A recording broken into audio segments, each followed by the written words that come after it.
So a few months ago, I made a video on the Razer Tartarus. Then more recently, I made a video on the Azeron Cyborg 2. And after that video went live, Martins and the team over at Azeron actually reached out to me and said that there was something they'd like me to take a look at.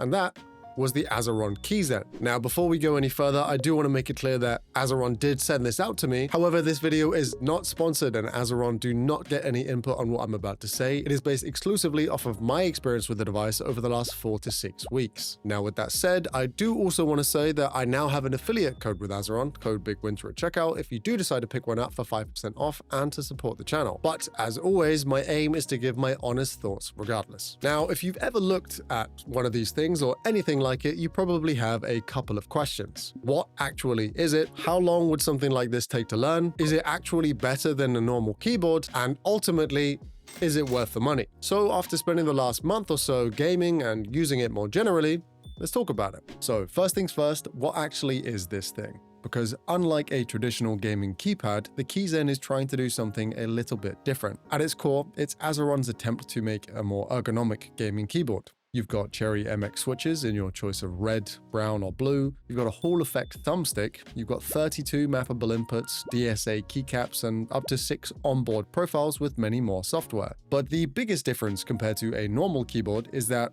movement is designed around the thumbstick.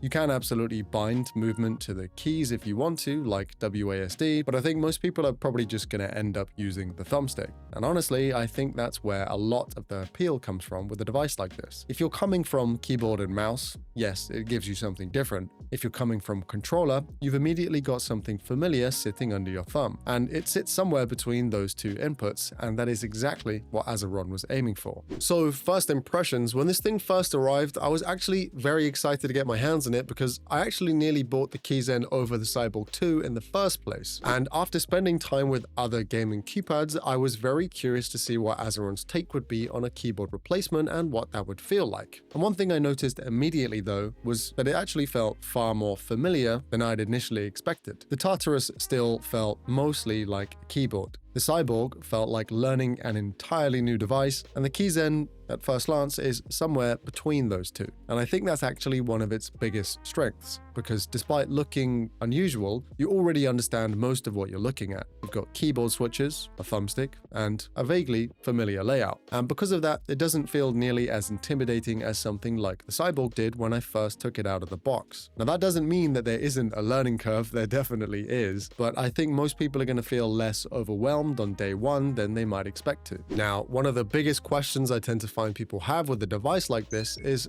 how long does it actually take to learn? And honestly, I think it takes a lot less time than people expect it to. Now, I should probably acknowledge that by the time I got the Keyzen, I wasn't exactly starting from zero. I'd spent years gaming on keyboard and mouse, then I moved to the Tartarus for 18 plus months, then I spent the last 6 or so weeks with the Cyborg. So by the time the Keyzen arrived, I was already used to the idea of moving with my thumb rather than with my fingers and that kind of layout. For most people though, you're probably coming directly from either a keyboard or a controller.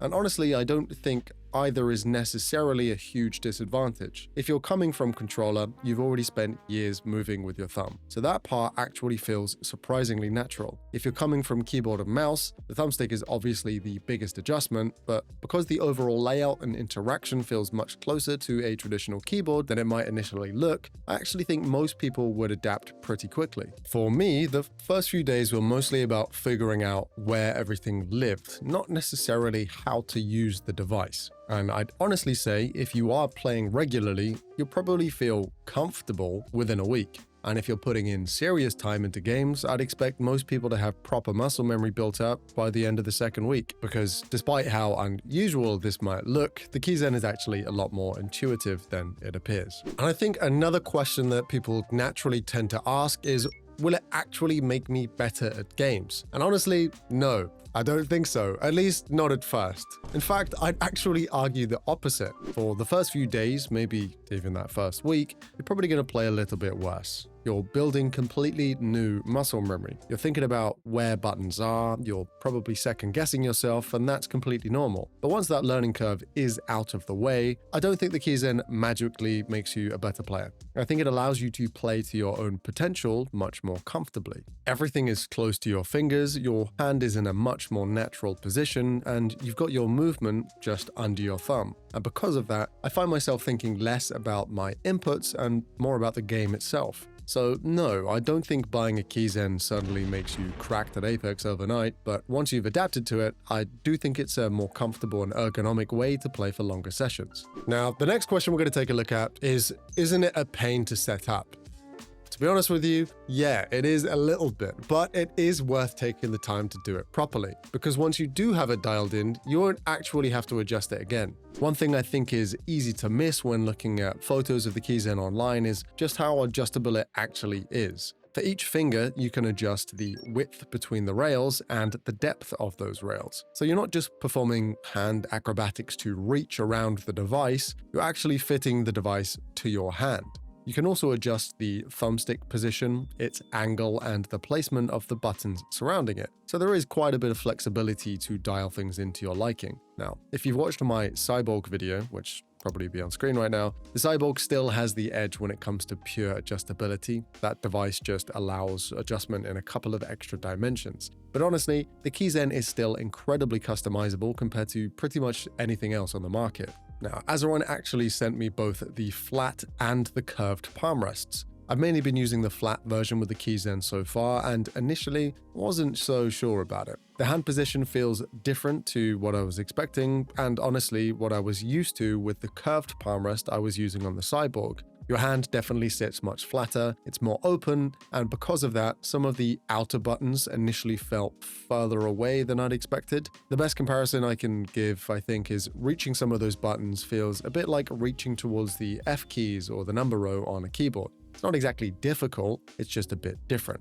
In fact, one of my biggest criticisms during the first few days was I thought the device felt a bit too big, even though I'd ordered the correct size for my meat mittens. And as it turns out, yeah, that was my bad. I was positioning my hand far too far back on the palm rest. Once I started moving my hand further inwards and spent the time building the muscle memory, that problem actually completely disappeared. And overall, it's been extremely comfortable. No hand cramps, wrist pain, shoulder discomfort, which is exactly what I'd want from something that's trying to improve on the traditional keyboard experience. Azeron also were gracious enough to send me their 3D printed rest as well, which allows you to elevate the device slightly more and also change the angle of it as well to better suit your ergonomics. Personally, I haven't actually been using it very much, and I didn't use it much on the Cyborg either because I just found both devices really comfortable without them.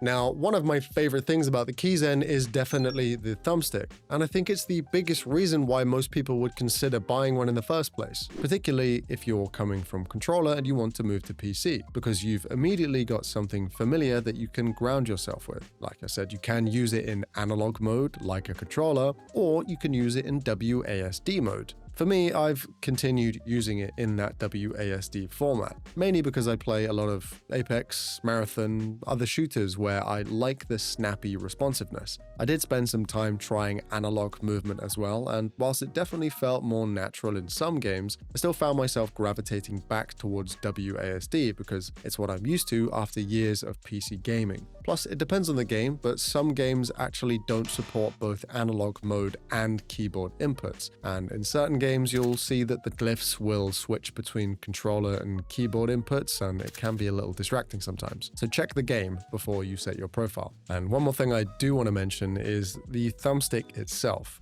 I deliberately chose the standard thumbstick for the Keyzen rather than one of the upgraded options because I wanted to experience what most people are likely to buy, and I actually used the upgraded thumbstick on the Cyborg already. And whilst it is perfectly good, it doesn't feel quite as premium as I would have hoped. On hotter days especially, it has been a heatwave in the UK, it has been miserable, I noticed it could feel a little bit slick if your hands weren't perfectly dry. Now, it's not a deal breaker by any means, but it's something worth mentioning. The material material is closer to a 3D printed resin rather than this harder rubber and metal that you get on the premium version, and I much prefer that one. Now, in terms of the Azeron software, it's actually pretty straightforward. You have full remapping, you have macros, multiple profiles, onboard memory of up to 6 profiles, and many more within the software. Everything that you would expect. But honestly, the thing that helped me the most wasn't necessarily any fancy software features, it was just consistency. What I ended up doing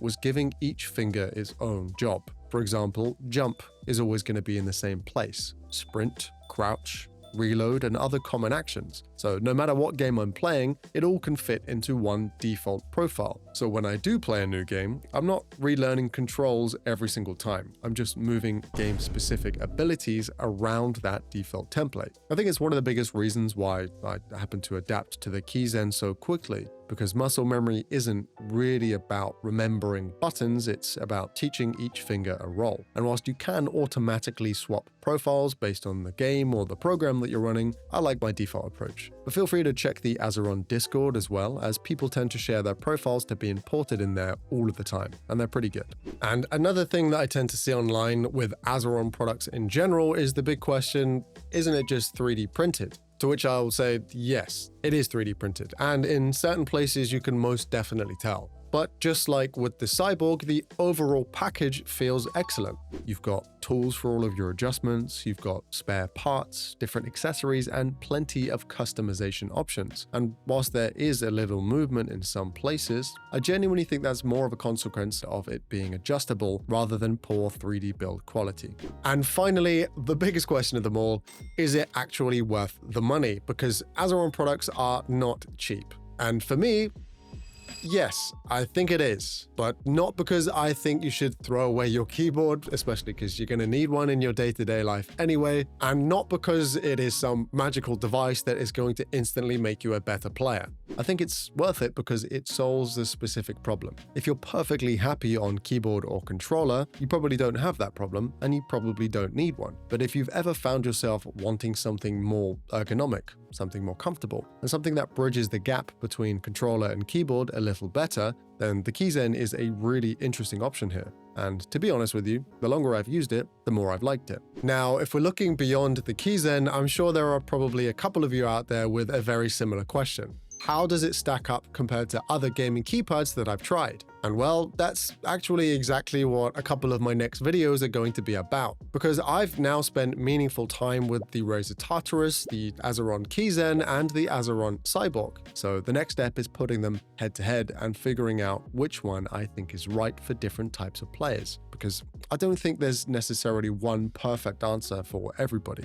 Now, once again, a massive thank you to the team over at Azeron for sending me over the Keyzen to take a look at, and remember to use code BigWynter at checkout for 5% off if you do end up picking up any of the Azeron devices. And if you have any questions about the Keyzen and or the Cyborg, feel free to put them in the comments and I'll get back to you as best I can. And if you do want to see those comparison videos, make sure that you're subscribed and ding that bell to be notified when they go live. Drop a like if you enjoyed the video and subscribe for more tech and gaming content. Thank you so much for watching, take care out there, and much love.